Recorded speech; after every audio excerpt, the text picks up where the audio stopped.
নমস্কার তোমাদের সবাইকে সানা স্মাইল এডুকেশন সেন্টারে স্বাগত জানিয়ে আজকের ক্লাসটি শুরু করছি।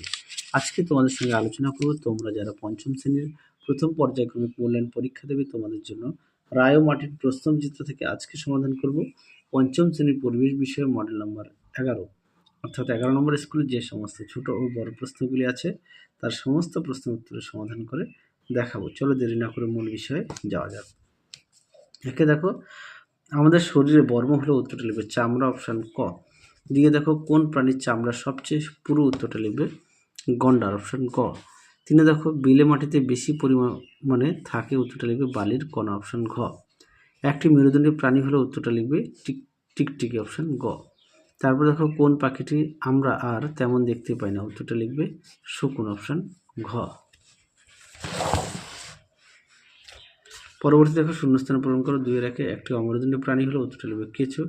2-এ দেখো সর্পগন্ধা এক ধরনের ভেষজ গাছ। 3-এ দেখো ডট চিকিৎসা করা হয় যক্ষা রোগের জন্য। 4-এ দেখো কেঁচো মাটির সজীব উপাদান।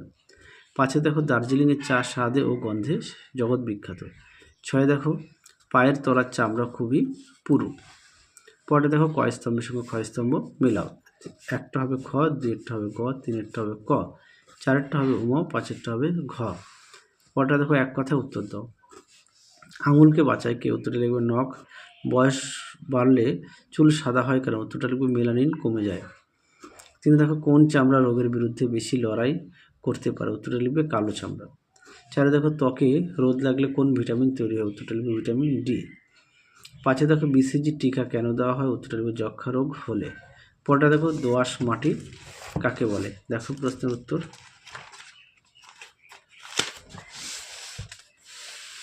দেখো দোআঁশ মাটি কাকে বলে সুন্দর করে দেওয়া আছে, এখান থেকে এই পর্যন্ত উত্তরটি লিখবে। পরবর্তী দেখো রুই মাছের দেহে কয়টি পাখনা থাকে, উত্তরটা লিখবে 7টি।